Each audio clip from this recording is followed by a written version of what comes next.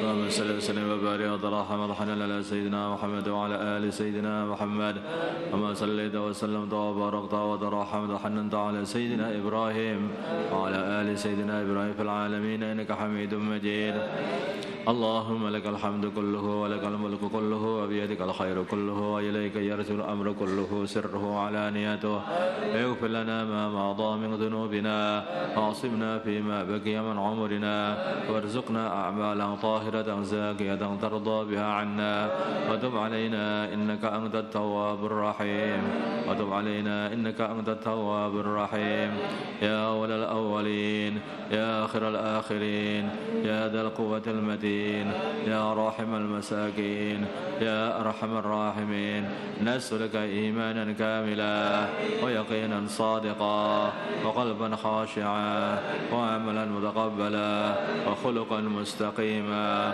وعلما نافعا وذرية طيبة وشفاء من كل داء وشفاء من كل داء ربنا زدنا ولا تنقصنا وأكرمنا ولا تهنا واسترنا ولا تفضحنا وآثرنا ولا تؤثر علينا وامكرنا ولا تمكر علينا وكن لنا ولا تكن علينا لك ربي فحببنا وفي أنفسنا لك ربي فدللنا وفي أعين الناس فعظمنا ومن سيء الأخلاق جنبنا وإلى صالح الأعمال فوفقنا وعلى الأعداء أعدائك أعداء الإسلام فانصرنا اللهم إنا نسألك الصحة والعافية وحسن التدبير وحسن الخلق وحسن الخاتمة اللهم إنا نسألك العافية ونسألك تمام العافية ونسألك دوام العافية ونسألك الشكر على العافية اللهم إنا نسألك العافية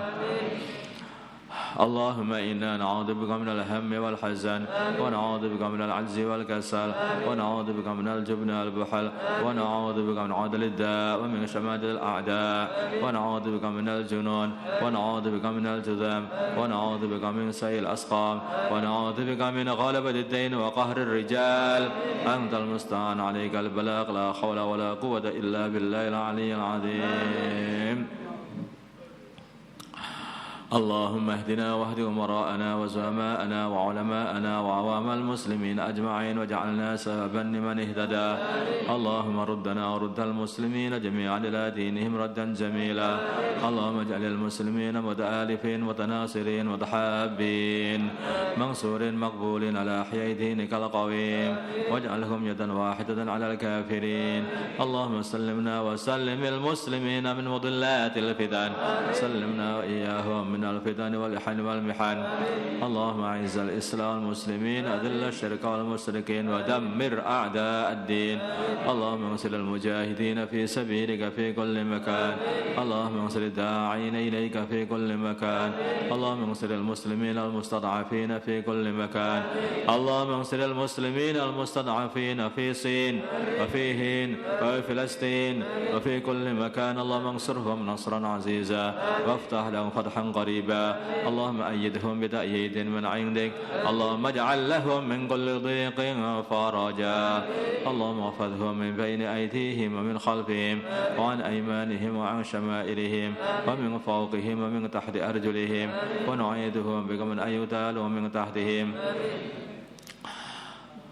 اللهم قاتل اليهود والنصارى وأعوانهم من الكفرة والفسقة والزنادقة والمنافقين والملحدين الذين يصدون عن سبيلك ويقاتلون أولياءك ويخربون بيوتك وبيوت المسلمين وينشرون الفواحش في مشارق الأرض ومغاربها اللهم عليك بهم اللهم زلزل أقدامهم اللهم شتت شملهم اللهم فرق جمعهم اللهم أكلل عددهم اللهم فل حدهم اللهم اجعل الدائرة عليهم اللهم أنزل عليهم عذابك الذي لا ترده عن القوم المجرمين اللهم اجعل تدبيرهم تدميرهم اللهم اجعل تدبيرهم تدميرهم اللهم اجعل تدبيرهم تدميرهم اللهم اجعلهم عبرة للمعتبرين اللهم لا تمكن الأعداء فينا ولا تسلطهم علينا بذنوبنا حسبنا الله لما همنا حسبنا الله لمن عادانا حسبنا الله لمن مغربنا حسبنا الله من جميع خلقه حسبنا الله ونعم الوكيل لا حول ولا قوة إلا بالله العلي العظيم اللهم اجعل رمضاننا هذا فاتح الخير لنا ولسائر المسلمين اللهم اجعل رمضاننا هذا فتحا لنا ولسائر المسلمين اللهم إنا نسألك من خير ما سألك منه عبدك ورسولك ونبيك محمد صلى الله عليه وسلم ونعوذ بك من شر ما استعاذك منه عبدك ورسولك ونبيك محمد صلى الله عليه وسلم ربنا آتنا في الدنيا حسنة وفي الآخرة حسنة وقنا عذاب النار وصلى الله على سيدنا محمد النبي الأمي وعلى آله وصحبه وسلم والحمد لله رب العالمين. الفاتحة.